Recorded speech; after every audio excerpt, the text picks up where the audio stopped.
Hey, what's up everybody? In this video I got an arcane build using Legacy of Nightmares, so let's get right to the skills. I'm using Disintegrate with Intensify for the increased arcane damage from it. Black Hole with Event Horizon, this is both offensive and defensive since it does, well, first of all, CC whatever it hits, mainly for the elites. But it also absorbs projectiles and objects from elite monsters, so that way you don't have to worry about the arcane spinny things or anything like that. Uh, and finally, I have Energy Twister, Raging Storm. This is so that it increases the damage of Energy Twister when they collide. So it makes a larger tornado, and then it does double the damage. And then I also have three conjurations. I got Energy Armor with Prismatic Armor. This is just purely for defensive. Magic Weapon with 20% increased damage with Force Weapon. And then finally, Familiar with Sparkflint. I know this is fire, but it's for the 10% increase in damage. For my passive skills, I'm using Temporal Flux. Enemies that take arcane damage are slowed by 80%. This ties in with one of my legendary gems. Glass Cannon increases all damage done by 15%, but it decreases armor and resistance by 10. And this one I decided to go with even more damage, even though I am a little squishy, but since there's so many CCs going on in this build, I don't really need to worry about it too much. And then Audacity, deal 30% increased damage to enemies within 15 yards. So since I am CCing, I am able to run up at certain times and do that increased damage if I feel like something's taking too long to kill. And then finally Blur for decreased damage taken by 17%. For my armor and weapons, I have Exarian for my one-handed weapon. This is for the critical hit damage increase of 35%. Also pretty good rolls on it. Gemmed with Emerald.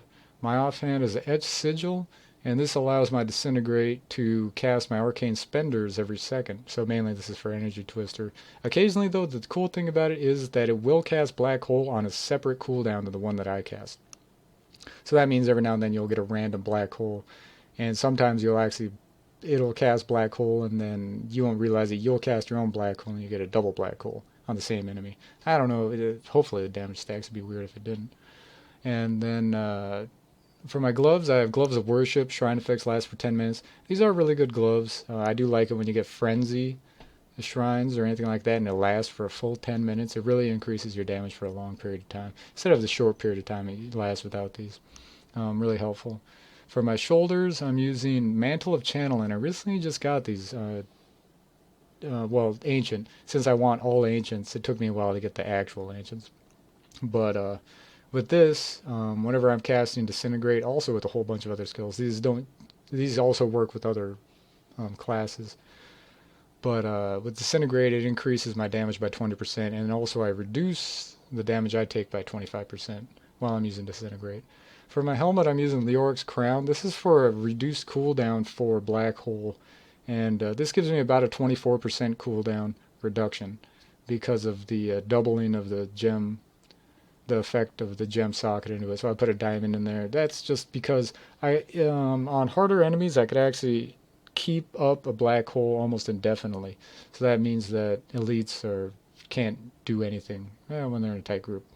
For my chest, I'm using Aquila Cuirass. That way, since I'm not using resources really at all, it'll reduce my damage by half. So a great defensive chest. For my wrist, this ties in with the Energy Twister, and this allows it to periodically pull in lesser enemies, not elites or bosses or anything, within 30 yards.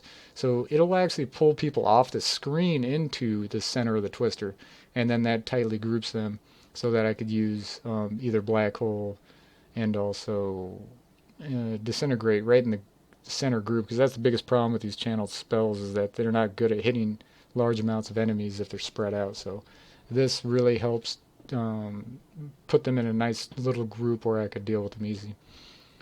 For my waist, I'm using Herdbrash's Binding, and this reduces the arcane power cost of Disintegrate by enough to make it so that it does not use any arcane power.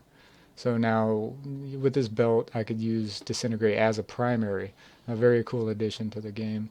This wasn't in here not too long ago.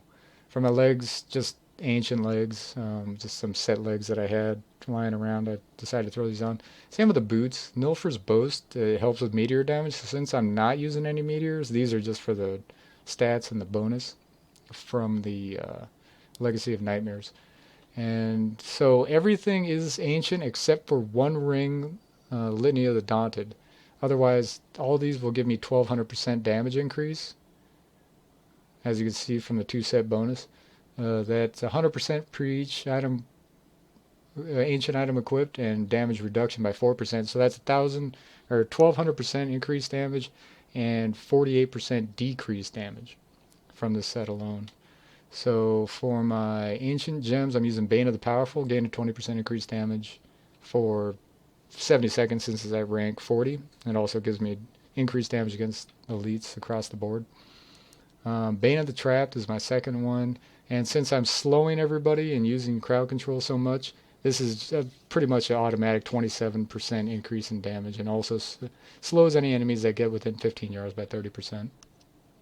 And finally, Gem of Efficacious Toxin. This is good for when I almost kill an enemy. This will finish him off, and also any enemies that I poison will take 10% increased damage. So I'm poisoning everybody, they'll all take 10% increase. There's a lot of increased damage percentages with this build, as you've seen. And that's it for those. Let's go look at Kanai's Cube. So now for my weapon, I'm using the Twisted Sword. Energy Twister damage is increased by 150% for each Energy Twister you have out. You could get up to 7 if you're regular, if you're consistently channeling Disintegrate, like on tough enemies, big groups, elites. So that'll increase the damage of Energy Twister by about over 1,000% with that many out. For my armor, I'm using Strong Arm Bracers. Enemies hit by knockback suffer 30% more damage for 5 seconds when they land. So since I'm pulling all those enemies, that's considered a knockback. And then they will take more damage on top of all the other multipliers that I have. So this works very well with both Black Hole and the bracers that pull lesser enemies. So that will give me pretty much an indefinite 30% increase in damage. And then finally, Obsidian Ring of the Zodiac. This goes very well with Black Hole and Disintegrate or Ray of Frost. Since you're constantly casting it, this will constantly be reducing the cooldown of Black Hole by 1 second when you hit with a resource spending attack. So now, whenever I cast Black Hole, it will reduce it. But mainly it's for Disintegrate. And then that means that back-to-back Black Holes are it can almost happen along with Leoric's Crown. So otherwise, that's about it. I have 40% critical hit chance, 479% critical hit damage increase, area damage 67%, cooldown reduction, as you see, almost 24%, and attack speed is actually really low at 15%. So let's go kill some stuff and I'll show you how it works. Oops. So as you can see, I'm at 2.1 million and almost 100 million toughness, or damage and toughness. And there, I just need to cast it. It'll pull everybody in. And as you see, there's about 342 million damage there with just the Disintegrate alone. So the damage is definitely there. This is Torment 10, of course, and that was an auto cast of Black Hole. And as you can see, the enemies can't even make it to me. The lesser enemies can't make it to me because of the pull of the Energy Twister. And so, very strong build. And on top of that, if you've seen, I have no damage increasing gear for Arcane, which is actually quite well.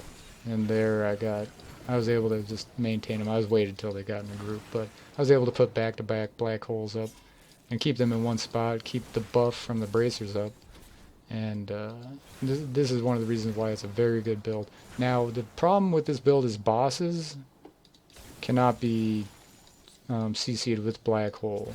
So that's one thing you got to keep in consideration. You got to get a little kitey with it. And there was a 1.5 billion damage. That was probably from Energy Twister that got buffed up a little bit. And that was a non-crit too. So as you see though, it's a very strong build. Very easy to use too. Really, you're only using 2 different buttons. I always try to make simple builds, but sometimes it get too simple and it's not very fun. So I try to incorporate a little something in there.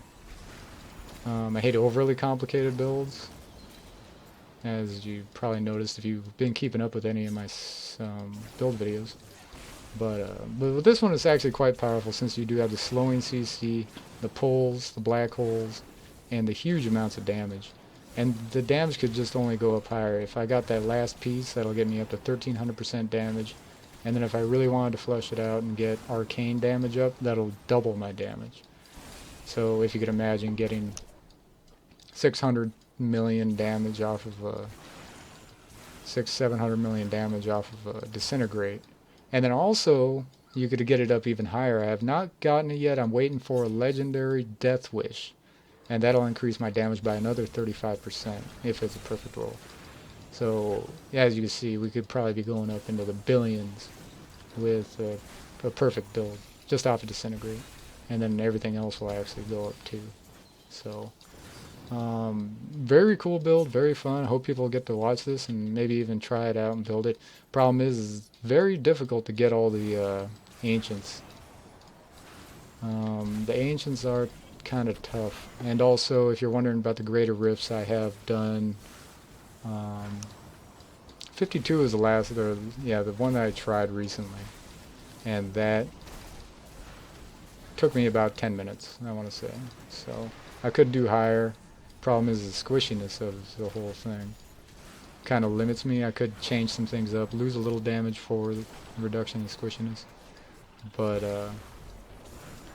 overall a very, very powerful build, and very good in a multiplayer too, unless somebody's killing everything.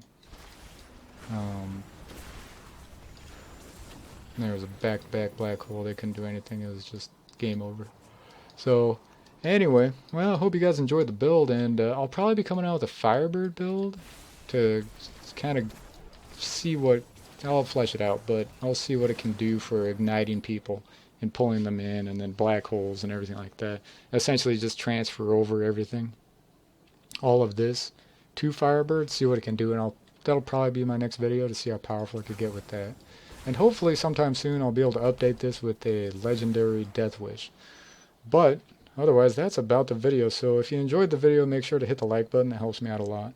And if you want to see more, you want to see the next builds that I'm coming out with, make sure to subscribe. That way you know right when they come out.